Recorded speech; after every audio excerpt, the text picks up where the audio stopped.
Well, hello everyone, and welcome to this episode of Tree Talks by Husqvarna. I'm one of your hosts, Gent Simmons. And I'm Ingrid Ekström. In a series of episodes, we are bringing up different topics around the tree professionals. And why are we doing that? We at Husqvarna are on a mission to share as much knowledge as possible to advance the industry around arboriculture and forestry. And in this episode, we're going to talk about one of the most important topics, safety. Yes, and that's exactly the reason why we've invited Dan Groves to be with us today. Dan is an arborist, an educator. In fact, he's taught for many years at a private college in upstate New York, teaching forestry. He's also a business owner. He's worked all over the United States in the profession of arboriculture, and currently he's Director of Safety for North American Training Solutions. But also, and maybe most importantly, I'm happy to call him a friend of mine. And we're also going to meet our H-Team ambassador, Ann Elisabeth Jakobsen. She's a chainsaw instructor, she's a professional logger, and we are going to listen to her view around safety and how important it is to continuously develop within this area. So with that, let's get started. I turn it over to my good friend, Dan Groves.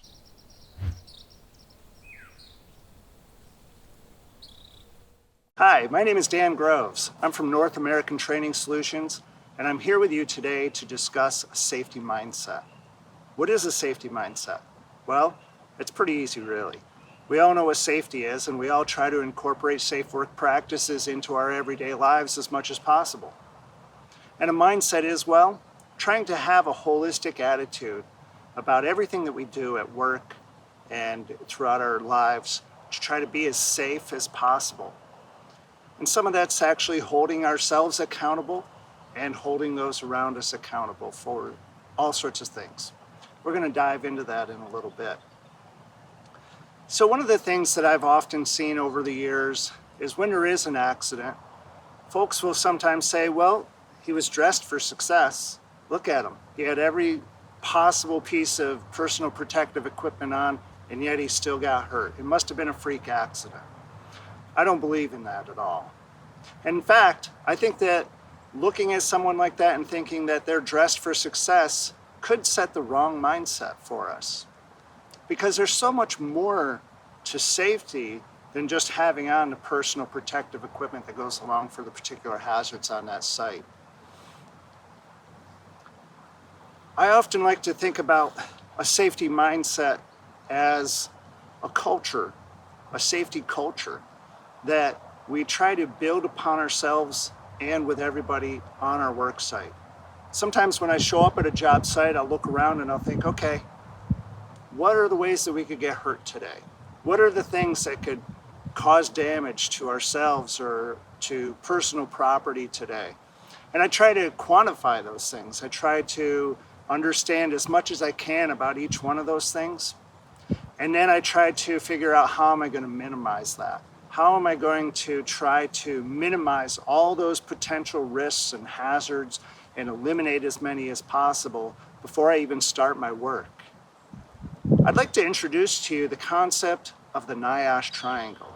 The NIOSH triangle is an upside down triangle, and you'll notice that at the very top of the triangle, it says elimination.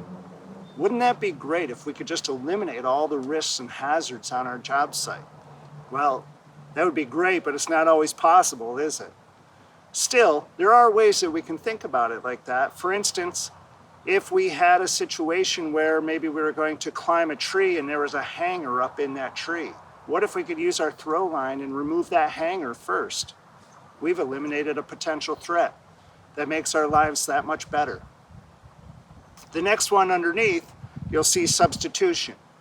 Well, that gets a little more tricky, doesn't it? But we might be able to substitute one hazard for a lesser hazard or one risk for a lesser risk. Imagine, for instance, if we had a spring pole. We had a branch that was bent over, and rather than cutting it with a conventional chainsaw, well, maybe we substitute that with a pole saw. It puts the operator that much further away from the danger zone. So substitution is a good way of looking at these risks too and trying to analyze how we can minimize them. Underneath that, we have engineering controls, and thank goodness our chainsaws have an awful lot of engineering controls on them. we've got our throttle interlock, we've got our chain brake, we've got our chain catch pin. There's all sorts of things that the engineers have designed into these saws so that we can operate them as safely as possible. Even such that the chain is further away on one side of the chainsaw than the other. So that's why we always operate the chainsaw with our left hand on the front handle. And we never operate it like this because it would put that chain very close to our right leg. We'll get into that a little bit more later on. So we've gone through and we know that we'd like to eliminate or substitute. We have engineering controls. The next one down is called administrative controls. Well, what could that be? What's an example of an administrative control? Think about three-way communication. What if we had a policy or procedure in place that we were always going to use three-way communication on a job site? For instance, if someone's up in a tree and they want to prune a limb off, they would maybe holler out, "Stand clear." The person on the ground would then make sure that everything is clear, back out of the drop zone, and reply to the climber and say, "All clear." At that point, the climber would take one last look around, make sure that they're all set, and then say cutting. So now we've got that three-way communication. If you can also add into that where you have some eye contact, that's always helpful as well. So that nonverbal communication. If it's a noisy job site, you can come up with hand signals that'll help you out too. So that's an example of an administrative control. And then the last thing we get down to at the very bottom of the triangle, that very smallest part, is our personal protective equipment, such as safety glasses, hearing protection, a helmet, gloves, chainsaw protective pants, and boots. Those are incredibly important, but really, that's the last thing that I want to rely upon. I don't want to rely upon my helmet for stopping a branch from hitting my head. So what I want to do is use those other controls in the NIOSH hierarchy of controls to try to keep myself safe and not rely on personal protective equipment to help me get through my day. So let's talk a little bit more about personal protective equipment since we've already touched upon that subject. Personal protective equipment, or apparel, is basically what I have on. I've got my helmet, face shield, safety glasses, I've got gloves, I've got high visibility, I've got chainsaw protective leggings and boots on, and all of these things are designed to keep me safe. And we've already talked about how we can think about the NIOSH hierarchy of controls as our entire safety culture or mindset. So let's think about this for a minute. Every year in the United States, there's about 30,000 chainsaw accidents. 30,000 chainsaw accidents that produce an injury every year in the United States. I don't know about you, but I think that's way too many. So, how can we think about that? When we look at the statistics of where those accidents happen, 90% of those accidents happen on the left leg or on the left hand and the left arm. Why is that? Well, obviously the left leg, because even though they've designed the chainsaw to have the chain further away on that side, we still know that because we're always holding the chainsaw in this manner, that we're going to end up with more accidents on that left side. And realistically, we should never be operating the chainsaw like this anyways, so the right side's going to have fewer accidents. Well, what about the left arm? Why are there so many there? Well, I'll tell you, it's because of the top-handled chainsaws. The chainsaws that are designed to have a top handle, and folks who are maybe operating out of an aerial lift or a bucket truck are using those, maybe holding the branch and then using that as a one-handed cut. That's absolutely the wrong thing to do, and there is no such chainsaw that's made to make one-handed chainsaw cuts. So, how can we think about making our lives safer? If we could just get people to keep two hands on a chainsaw, or to wear chainsaw protective chaps we would reduce that number by 90%. Let's look at it another way. Using the NIOSH hierarchy of controls, yes, PPE at the bottom, that would certainly help some folks. But let's go back up to that replacing one hazard with another, right? So substitution. What if I were in an area lift and I were wanting to make that one-handed chainsaw cut so that I could hold on to the branch so it didn't drop down and hit my truck or something like that? Well, rather than using a chainsaw, what if I were to use a handsaw? That would be a great way to eliminate that threat and to try to keep myself safer. So the NIOSH hierarchy of controls is a fantastic way for you to incorporate all of these different ideas throughout your day to try to keep yourself as safe as possible. But there's more to a safety mindset than just using this NIOSH hierarchy of controls. And think about it from your crew's perspective. So, have you ever heard the term "a rising tide lifts all boats"? It's one of my favorite terms to use. What I like to do is to try to hold those who I'm working with accountable, and I want them to hold me accountable too. I'm human. There's times when I forget to put down my earmuffs or my face shield, or I forget to put my gloves on. I really appreciate it when my coworkers hold me accountable and they say, "Hey, Dan, you forgot. Put your face shield down." And you know, we can actually make a game out of it too. Sometimes I've seen folks actually take and when they see somebody forgetting to use their chain brake, they'll make them do chain brake push-ups. 1, 2, 3, 4, 5, and so on. So it makes a game out of it, kind of helps us hold each other accountable and makes the day go by a little bit faster. So trying to incorporate all of these different things into your day can help you build situational awareness. It can help you build a safety mindset. It can help you understand all the different levels, all of those hierarchies of control. So when you walk out onto that job site and you try to begin your pre-job briefing and you're trying to assess all those different hazards and you're trying to figure out how can I mitigate those? How can I make my day as safe as possible so that I can go home at the end of the day to the people that I love, and my coworkers can go home at the end of the day to the people that they love, and how can we just help each other out? So I like to think of that as a safety mindset. I think to incorporate that into your daily life and your daily work practices is a positive thing for everyone around you.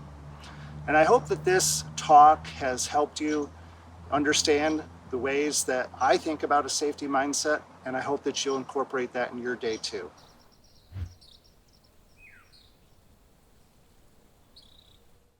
Thank you, Dan. That was really interesting, and especially how important it is to assess all different areas to have a safe work site. One of Husqvarna's cornerstones is to advance the industry. What areas are we looking into, Gent? Well, actually, we at Husqvarna, along with some of our strategic partners, are looking into a number of different areas, but we're paying special attention to the areas of safety. And also, we're paying a lot of attention to the areas of communications. But communications, of course, is a big part of safety, as you can more easily communicate with the teams. And also, with more efficient or more communications, you get more efficiency as well. So it's a big topic of ours and a big area we're looking into, both safety and communications. But I need to stop there. I want to make sure that we keep some of our secrets close, but we will be sharing more information in the near future. So please stay tuned. Interesting. Great to hear. So now we are going to invite Anne-Elisabeth Jakobsen to this episode around safety. Hi, Anne-Elisabeth. Hello, Ingrid and Gent. Hi. So where are you calling from right now? I just arrived home after a day in the forest. Oh, nice. And you are sort of in the middle of forest in Sweden, right? Yeah, I live kind of in the forest. I'm jealous. We've been in the studio all day. Yes, So- exactly. I know that safety is a huge passion of yours, and not only as a chainsaw instructor, but also how you share all those important topics in the Tree Pro community. And we are going to ask a couple of questions to you around safety today. So, Gent, please. So, Anne Elizabeth, safety really begins even before you start the chainsaw, right? Yes, absolutely. When it comes to safety, for me, it's a lot about practicing the safety routines. The days when you are not actually in a really bad work site. So when you have a lot of space and the weather is good, practice the safety routines so they are actually in your body and mind the day you actually need them. You talk about being in the body and mind, so I have to ask you about work positioning. How important is work positioning when working with a chainsaw? For me, a good working position is number one. After, of course, all the risk assessment and looking at the tree, when you finally start your chainsaw and start to cut, you have to stand on the right place, look at the right place, and hold your saw steady so you can do a good job. Because if you're not having a good working position, it's much harder to do a good work. So what routines do you always talk about when you are a chainsaw instructor? What do you want to pass along to the viewers that are listening in today? If we go back to before we start the chainsaw, for me it's about to look at the tree and the surroundings, because you have to actually think the worst case scenario. So if you mess up, where will the tree end up landing? Because you need to stand on the safe side of the tree. And then when you start cutting, you need to stand so you can see what you are doing, because I see that many people stand like behind the tree when they start to cut, and then it's really hard to see where your face cut is, and you can't make a good hinge. And the hinge is actually what's going to hold the tree till it's on the ground. And Elizabeth, one thing I used to say when I was training to the students was how important not getting fatigued is. You say fatigue is the leading cause of injury, or one of the leading causes of injury. Do you see that a lot out there? People overworking and getting really tired when they're working, and any tricks or suggestions for how to avoid fatigue? Yes, of course. I think time pressure and also like feeling you have to finish everything before you go home can be a big problem and cause accidents, because it's really heavy work. You have to be alert 100% of the time. So for me, it's also about at least take a short break and recharge your batteries, or maybe decide to finish up the next day, because when you start to get tired, that's when bad things happen.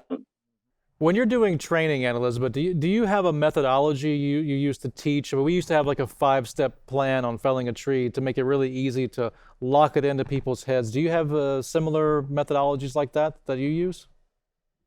Yes, I have. I normally start to talk about what you do when you come to the work site, how you park your car. Everyone in the work team should know where you are, so you can call for help and give the right address or GPS coordinations. And of course, secure the surroundings. So at least put up signs to make random people aware about you're doing jobs there. And of course, if needed, you would close the area, so don't let anyone in. And when you look at the tree, decide where to fell it, and look at the environment and plan for the felling. So for me, it's really important that you have this escape plan. I think many people, they think that, well, it's sunny when we came, and then when you work, it will start snowing a lot. So you need to be able to get your cars out, things like that. So before you actually fell the tree, you need to know these things. And when you finally fell the tree, make sure that you have a clean escape route before you start cutting. And then, of course, you make a good face notch and a good hinge who would hold and control the tree all the way. And before you let go of the tree, you should always check. The last thing you do is to check that no one has been walking into the area. That's about a 5-step plan, I think. Yeah. That's really good. Thank you for sharing that. I would love for you, because I think it's so important, to elaborate a bit more on the escape plan and how to really plan for that. Could you take us through a little bit more on the escape plan? Do you mean around the tree or from the work site if anything happens? I was meaning around the tree. Yeah, around the tree. For me, the escape route is 45 degrees from the side of the tree. So, and then for me, you will walk controlled from the tree, having your eyes on the tree, and also before you fell the tree, you clean up the area so you won't fall over some branches. So, Anne-Elizabeth, I give you the final word on safety today. Keep learning, keep practicing your safety routines, see a trainer or join a course. Anyone can fell a tree, not all can do it in a safe way. That's some really great final words, right, Gent? Good final words and good tips for everyone to follow. Yeah. So thank you so much for joining us today, Anne-Elizabeth. Thanks a lot for having me. And that was everything from us. We have received some really good tips from Dan and Anne-Elizabeth on safety. And we certainly hope that you found today's episode valuable. And please don't forget to check out more of our episodes where we cover other topics that are helping advance the industry.